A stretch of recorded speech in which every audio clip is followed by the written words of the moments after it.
qui n'est pas du protestantisme ni de l'évangélisme.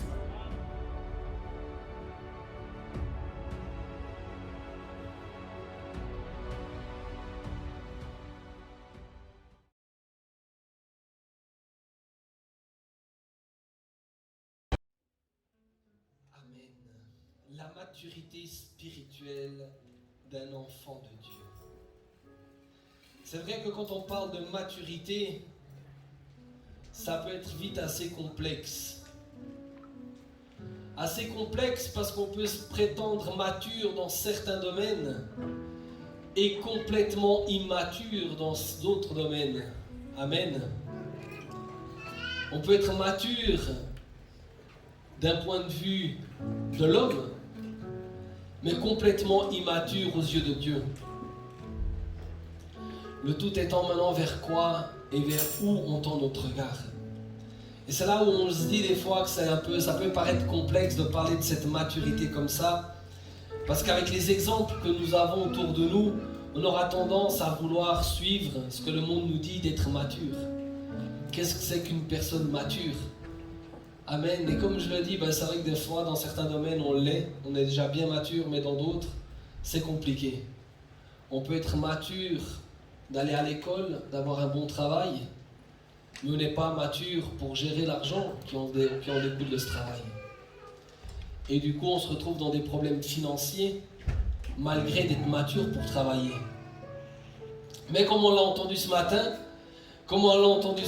déjà dans Galates 4, qu'un enfant n'est différent quasiment en rien d'un esclave.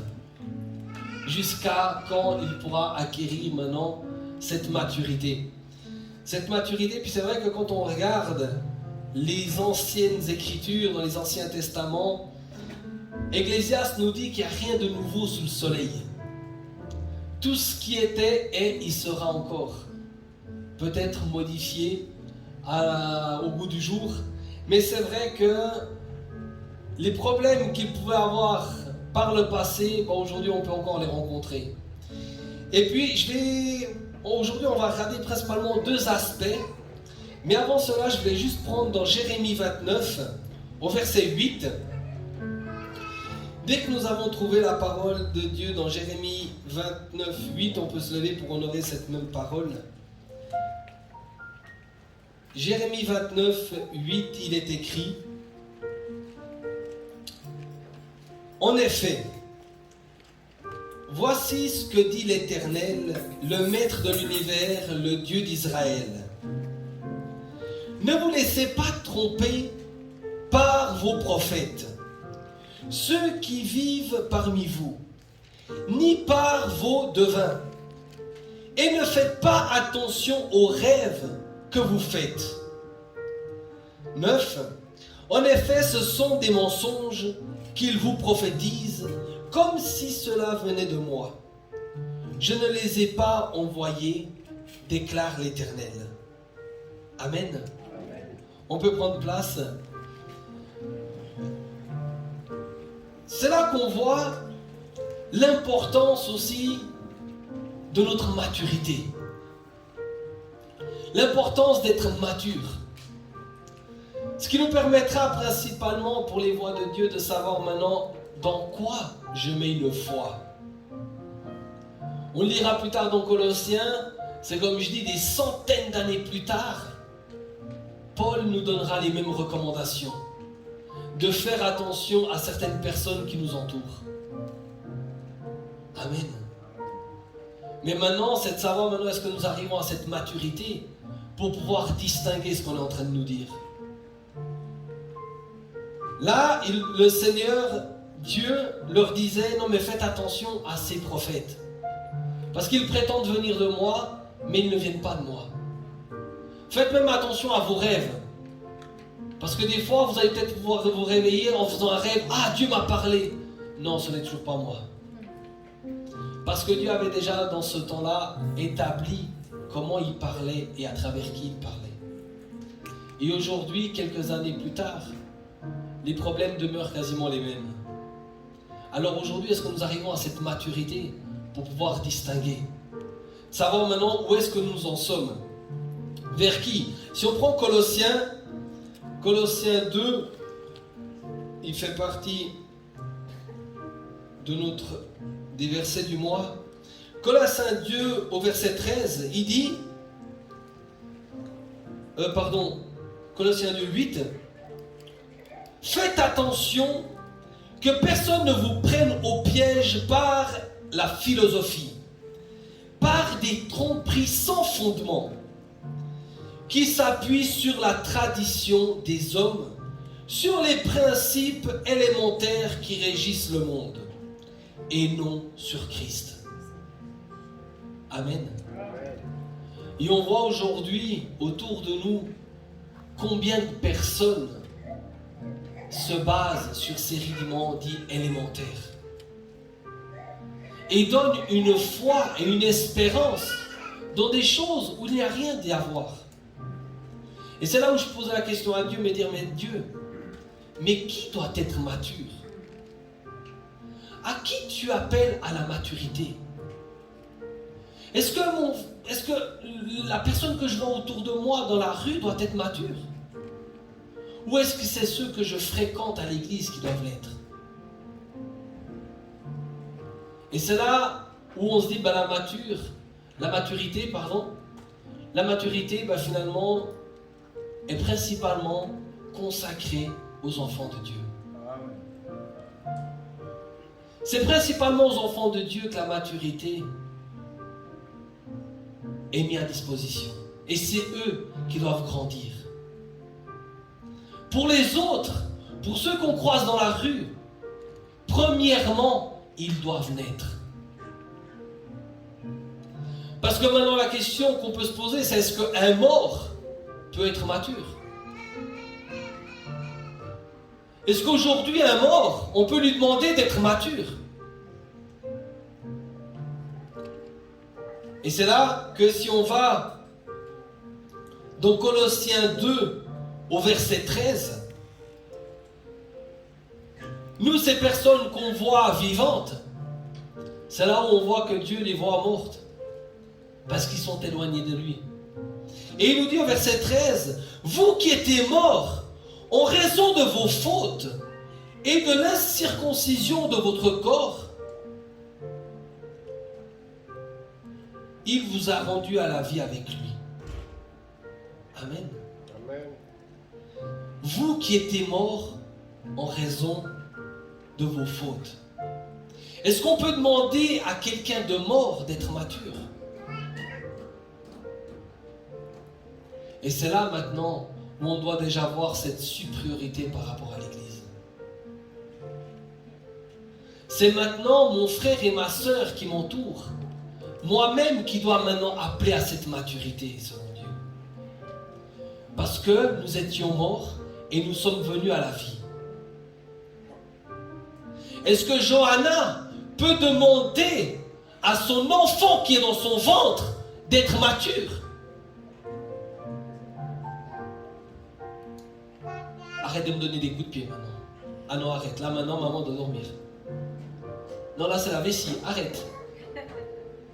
Est-ce qu'elle peut demander d'être mature à son enfant? Par contre, à celle qui vit aujourd'hui, qui est déjà vivante pour elle, est-ce qu'elle peut lui demander ça? Et maintenant Dieu, à qui va-t-il demander cette maturité? À celui qui travaille avec toi, qui t'insulte tous les jours? Ou à toi de la manière dont tu dois répondre à cette personne? Et c'est là où on doit maintenant nous appeler à cette maturité, à cette croissance. Toute croissance amène à une maturité. Notre sœur a commencé en disant que son bébé qui venait de sortir d'elle, aujourd'hui commence déjà à vouloir marcher. C'est une maturité qu'il est en train d'acquérir.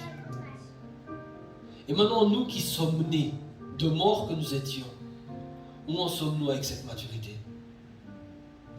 Et aujourd'hui, j'ai envie principalement de travailler deux volets par rapport principalement à un simple mot, mais qui a beaucoup résonné dans mon cœur, et encore dans une autre version. Il est primordial pour Dieu que nous arrivions à une certaine maturité. On n'est pas sans savoir.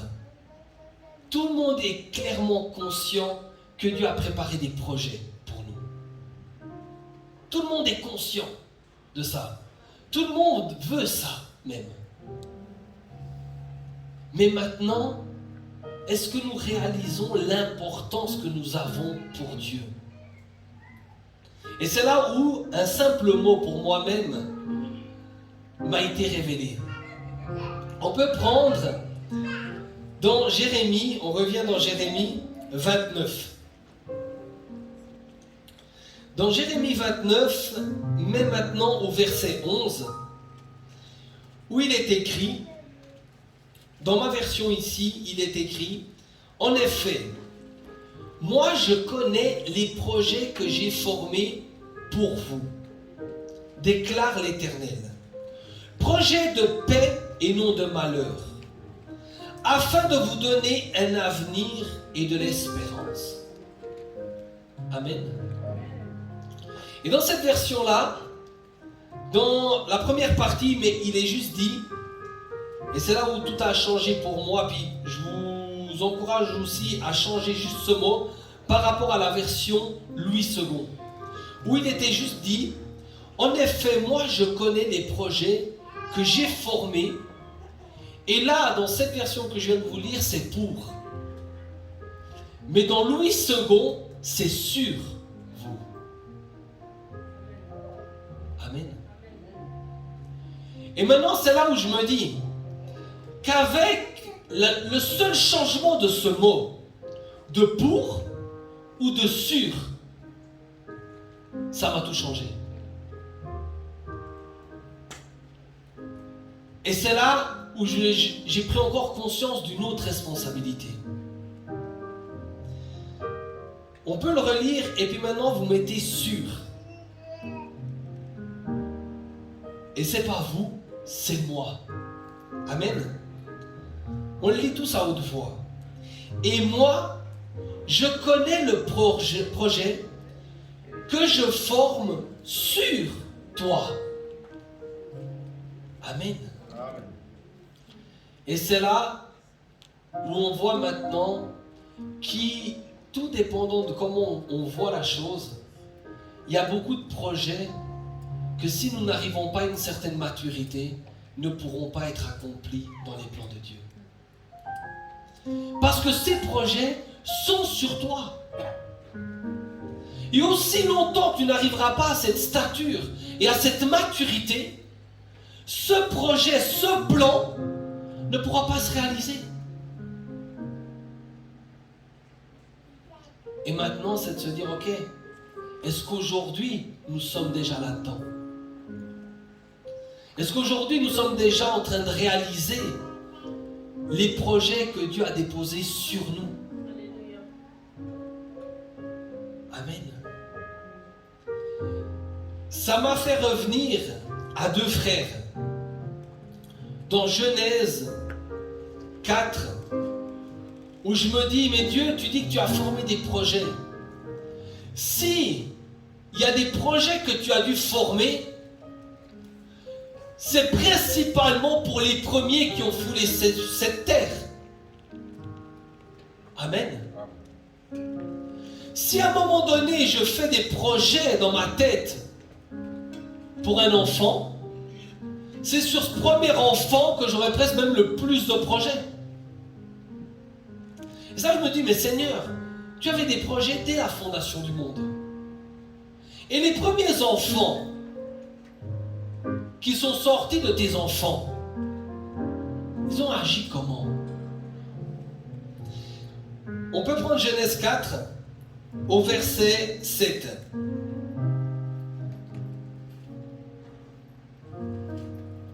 Et c'est là où maintenant, par rapport à cette histoire, cela va nous montrer l'importance de nos choix. Et l'importance de la maturité pour prendre ses choix. Au verset donc Genèse 4, 7. On connaît déjà toute l'histoire, donc je ne veux pas lire toute l'histoire, on commence au verset 7. Certainement, si tu agis bien, tu te relèveras. Si en revanche tu agis mal, le péché est couché à la porte et ses désirs se portent vers toi. Mais c'est à toi de dominer sur lui. Amen. Et c'est là où je me dis, Dieu a sa place. Nous, nous avons notre place. Dieu a son rôle. Nous, nous avons notre rôle. Là, il parle à Caïn et il lui dit certainement. Donc, c'est sûr que si maintenant tu redresses ta tête et tu te comportes comme il se doit, avec maturité, tu te relèveras. Et les projets que j'ai formés sur toi se réaliseront. Mais, si tu ne le fais pas, le péché qui est là, à côté de toi, qui tend vers toi, te prendra. Il te prendra. Mais maintenant, est-ce que c'est à nous de prier à Dieu? Ou est-ce que c'est à nous de résister à ça? Dieu lui dit, en tout cas, mais c'est à toi de dominer sur lui. Dieu était en pleine conscience que là où il était déjà prêt à résister. C'est pour ça que Dieu lui dit, non, c'est à toi maintenant de dominer. C'est à toi de dominer. Mais maintenant, quel est le choix? Dieu ne nous mettra jamais une épreuve au-dessus de nos moyens ou devant de nous. Tout ce que nous vivons en ce moment sur cette terre sont principalement l'objet de nos choix. Amen. Maintenant, avec quelle maturité y répondons-nous? Est-ce que nous sommes déjà dans cette pleine conscience de qui nous sommes? Et c'est là où des fois, le Seigneur sait ce qu'il a déposé en nous, son esprit, l'égal de celui qu'il y avait en Jésus-Christ. Et maintenant, nous, avec nos requêtes, que reflétons-nous de notre maturité? On a déjà entendu par les personnes qui nous m'ont précédés. Il y a des prières qu'à un moment donné, on ne fera même plus. Pourquoi? Parce qu'on a déjà dépassé ce seuil. Amen. Et c'est là où après, je me disais, mais la personne n'a pas été assez mature. Pourtant, c'est le fils aîné. C'est lui qui devait montrer l'exemple à Abel. C'est sur lui qui avait une plus grande responsabilité. Mais où était la maturité? Et c'est là qu'on nous lit que finalement la personne qui n'est pas mature ou qui est enfant ne change en rien d'un esclave. D'où notre importance maintenant de gagner cette maturité, afin de prendre possession et de jouer le rôle pour lequel Dieu nous a appelés. Parce qu'il a formé des projets sur nous. Et la réalité, c'est que les projets qu'il a réalisés, qu'il a préparés d'avance sur toi, je ne pourrais pas les réaliser. Parce que moi-même, j'ai les miens. Moi-même, j'ai les miens. Alors des fois, c'est vrai qu'on est un peu, comme on appelle ça dans le down, où on se dit, mais Seigneur, pourquoi ces difficultés? Pourquoi tout ça?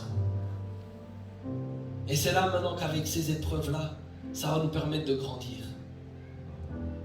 Notre foi, après une épreuve, n'est plus la même. Ce sont ces épreuves qui nous permettent de grandir dans cette maturité. Et c'est là qu'on est toujours à contresens avec le monde. Parce que le monde, ce qu'il te dira, ce qui est bon pour toi, en fait, en réalité, te détruit. Et ce qu'il croit qu'il te détruit, c'est ça qui te rend plus fort. Mais le monde ne voit pas la chose comme nous. Mais c'est normal, ils n'ont encore pas la maturité. On ne peut pas encore les appeler à avoir cette maturité. Pourquoi? Parce qu'ils sont comme nous étions avant, morts. À cause des fautes. Mais c'est maintenant à nous. La chose qui est aussi relativement importante, ou une des choses qui est le plus importante aussi, c'est maintenant de voir le niveau où on va être. Parce que la maturité va nous positionner. Et notre position, d'accord, nous donnera notre vision. Et notre vision, d'accord, nous permettra de voir où est-ce que nous en sommes. Là, il y a des sourcils qui se froncent. On va essayer de le faire de manière pratique. On va essayer de le faire de manière pratique. Ça, après, c'est coupé dans les vidéos. Maintenant, on a des montages et tout, donc c'est bien. Je vous invite tous à vous lever et on va faire une expérience vite, très pratique. Elle est très simple. Vous pouvez vous lever et on va faire un simple geste. Il est tout simple. C'est on met le doigt comme ça et on fait comme ça. D'accord? En haut de la tête jusqu'au nombril. Sur le principe, tout le monde arrive à le faire. Maintenant, on va regarder notre regard fixé à un seul endroit, vers le Seigneur. On va regarder le plafond pour nous. D'accord? On regarde comme ça le plafond. Si tu es derrière un spot, tu peux te retourner. Et puis maintenant, tu pointes ton doigt en haut. Tu pointes ton doigt en haut. Et maintenant, tu verras, tu auras quasiment une ligne, ça peut même nous aider. Tu vas commencer à tourner ton doigt dans le sens des aiguilles d'une montre. Pour ceux qui ont un peu des doutes, ça part à droite et ça revient sur la gauche. Et tu fais ça, tu comptes à peu près 6 tours. 1, 2. Tu vas comme ça jusqu'à 6. Et petit à petit, tu descends ton bras. Ton regard reste toujours au plafond. Ton regard reste au plafond et ton bras descend. Descend, toujours dans le même sens, mais ton regard reste en haut. Et puis maintenant, je te laisse regarder ton doigt. Est-ce qu'il tourne toujours dans le même sens?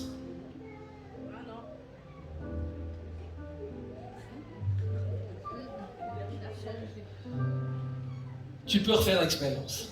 Commence en haut, tu fais plus 6 tours, tu as compris le principe. Fais des grands cercles.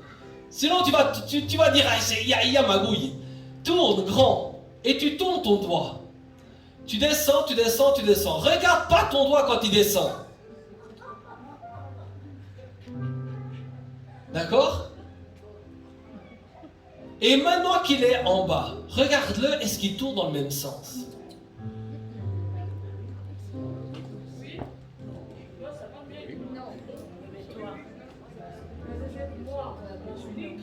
Amen.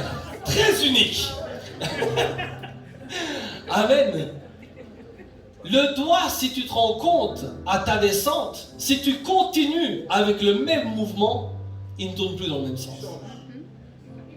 Quand est-ce qu'il change? Est-ce que le doigt a réellement changé? Amen. On peut prendre place.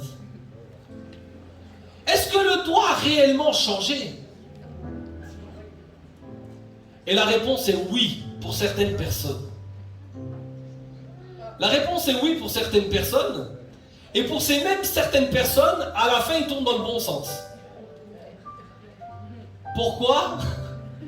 Parce qu'ils n'ont pas été disciplinés à écouter la consigne.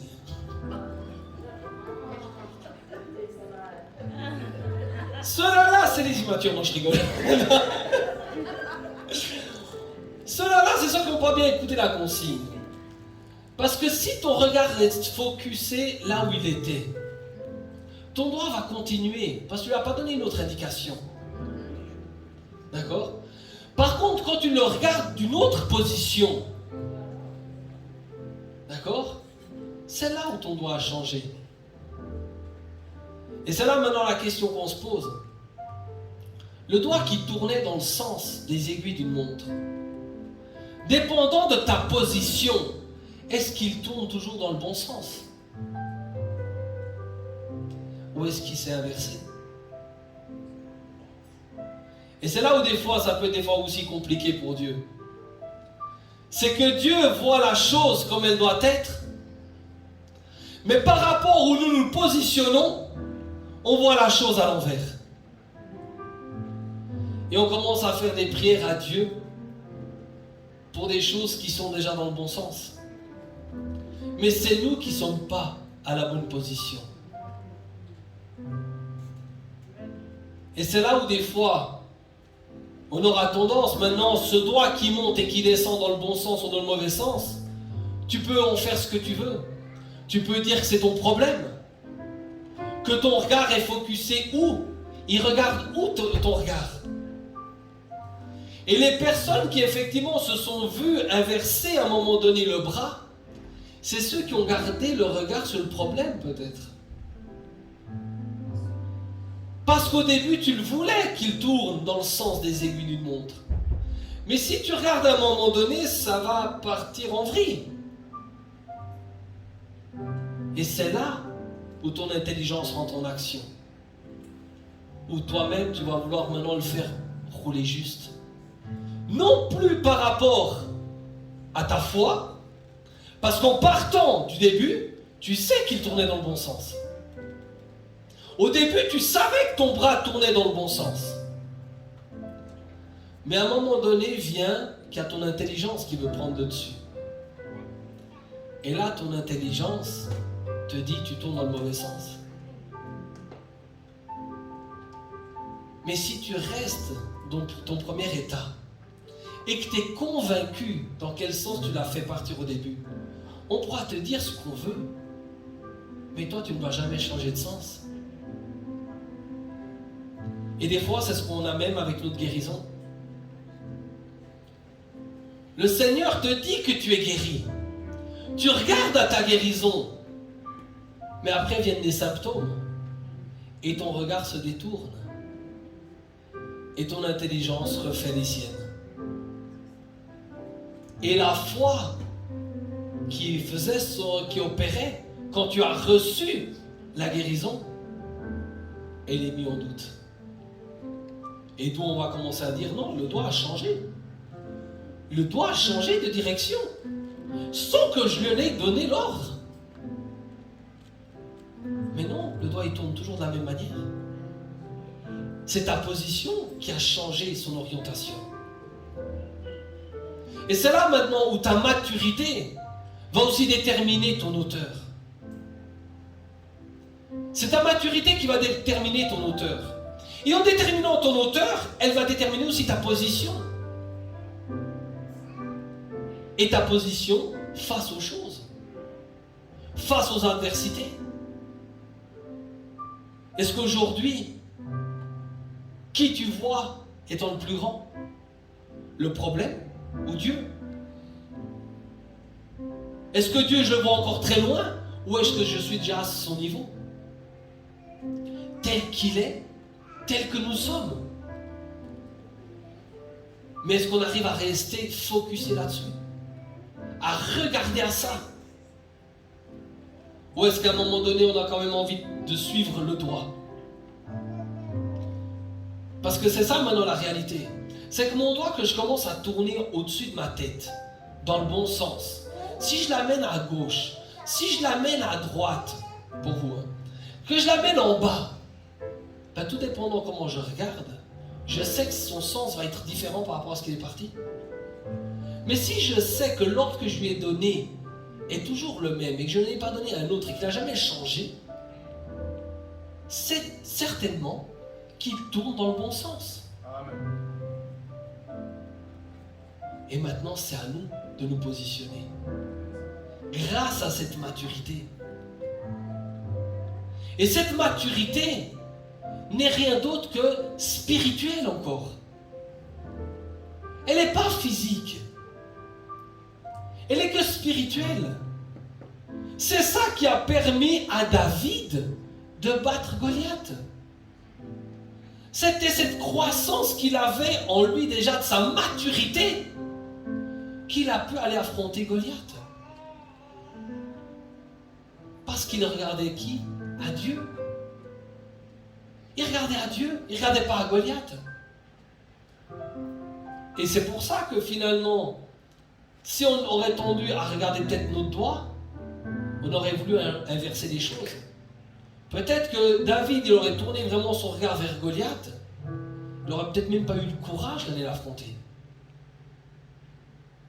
Parce que ce n'était pas le plus fort de sa génération. Ce n'était pas le mieux équipé pour la guerre.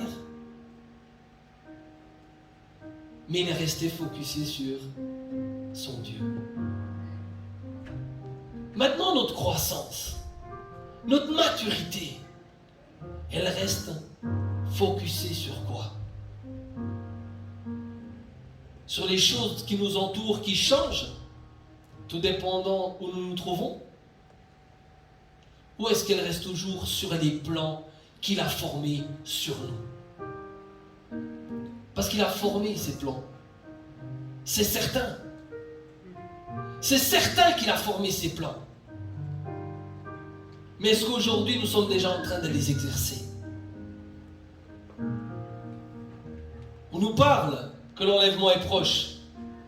Quand on voit un peu le monde, on se dit oui, bientôt. Mais est-ce qu'on est prêt? Est-ce qu'on a déjà multiplié tous les talents qu'on avait à multiplier? Ou est-ce qu'on doit encore acheter le dernier?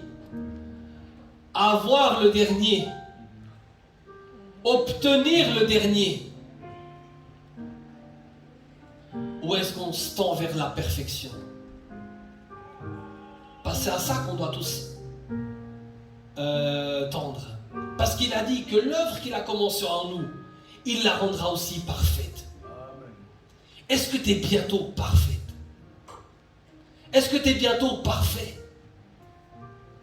Est-ce que ce plan qu'il a déposé est bientôt à sa fin? Et c'est là où maintenant on doit multiplier tout ça. D'où l'importance de cette maturité. L'importance de cette maturité afin de pouvoir prendre possession de ce rôle qui nous est donné. Parce que comme nous le dit la version Louis II, il y a des plans sur toi. Chacun de nous a des plans. Et Dieu a mis des morceaux de ces plans sur chacun de nous.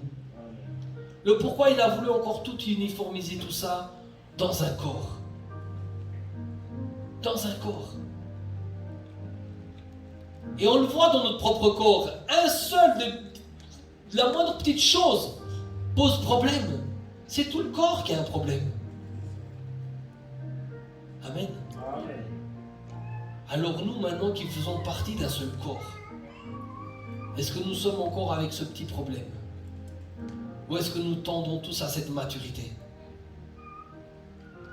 C'est important de grandir. C'est très très très très important de grandir. Et s'il plaît à Dieu, tous à la même vitesse. Pour que nous puissions voir ce doigt tourner dans la même direction, du même endroit. Parce que la réalité c'est ça, c'est que s'il y en a des qui commencent à grandir et leur niveau commence à monter, la vision, la perception ne sera plus la même. Et c'est là où il y a aussi des désaccords, c'est là où il y a aussi des conflits. C'est que un, il est prêt à faire ceci et cela par maturité, et d'autres pas. On le voit avec nos enfants. Quand est-ce que le conflit de manger des légumes est là? Quand il est adulte ou quand il est enfant? On voit. Le conflit vient quand il est enfant. Après, il sait pourquoi il le fait. Demain, le pasteur te dit 1 mois de jeûne et prière. Est-ce qu'il y a un problème ou est-ce que tu comprends pourquoi? On va faire une action de grâce. Est-ce qu'il y a problème ou est-ce que tu sais pourquoi? Et c'est là, si nous n'avons pas la maturité qui monte en même temps et au même niveau, c'est là qu'il y aura des trop gros écarts. Et il y en a des qui vont voir le doigt tourner dans le sens des aiguilles d'une montre et d'autres le voir carrément à l'inverse. et maintenant il y a bataille. Et les deux ont raison. Parce que tout dépendant de quelle est notre vision. Et surtout notre position au pouvoir. C'est là que c'est important aussi de grandir. Parce qu'on a un rôle à jouer. Si tu es assis aujourd'hui sur cette chaise, à Arc, Charlemagne 39, 2300 la chaux de fond, c'est que tu as un rôle pour cette église. Amen. Amen. C'est que tu as un rôle. Est-ce que tu es déjà dedans? Est-ce que tu en as déjà pris conscience? Parce que souvent, on joue des fois même le rôle et on n'en est même pas conscient. Donc du coup, on cherche encore à Dieu. Dieu, tu sais quoi? Je fais quoi? Cher à quoi? Mais tu vois pas. Moi, d'où je suis, je vois. Je vois le bien que tu fais à ma soeur. Je vois le bien que tu fais à mon enfant là. Toi, tu vois pas ça? Pourquoi? Parce qu'il manque la maturité. Pourquoi? Parce que comme nous l'a dit le pasteur, on vient pour nous. On ne vient pas pour notre père. Non, j'ai mon plan sur moi-même. On fonctionne lui là-bas. Je veux la même chose. Je veux la même chose. Non. Tu as un plan. Il a mis un plan sur toi. Et si toi tu ne le mets pas, si toi tu ne le fais pas, il y aura un dysfonctionnement. Dieu est Dieu. Amen. Il trouvera solution. Comme il a trouvé quand il y a eu un problème avec Cain. Je suppose aussi qu'Abel avait aussi des projets. Il y avait aussi un plan sur Abel. Amen. Amen. Sur toi, il y a un projet. Sur toi, il y a un projet. Mais comme notre sœur nous l'a dit ce matin, aussi longtemps que l'enfant est enfant, il ne change rien d'un esclave. Donc, venons pour cette maturité. Venons pour cette maturité. Soyons prêts à dire, Seigneur, me voici. Me voici. Maintenant, quel est ce plan? Et Dieu nous a fait grâce d'avoir les serviteurs, des servantes qui vont nous guider là-dedans. Qui vont nous donner une orientation. L'Église aujourd'hui est constituée de tout. C'est déjà de savoir si ce tout est conscient de ce qu'elle a. Amen. Et si on perd cela, on a beau avoir ce qu'on veut, ça ne sert à rien. Je l'ai vécu moi-même, j'ai perdu mon porte-monnaie en plein voyage. Je fais le plein, je perds le porte-monnaie. Super, j'arrive à la prochaine station-service. Je veux faire le plein, je croyais que j'avais le porte-monnaie. Je vais payer, les comptes sont bien, mais il n'y a pas de carte. Il n'y a pas de carte, il n'y a rien. Tu fais quoi? Tu fais quoi? Et c'est là maintenant que nous-mêmes, si on perd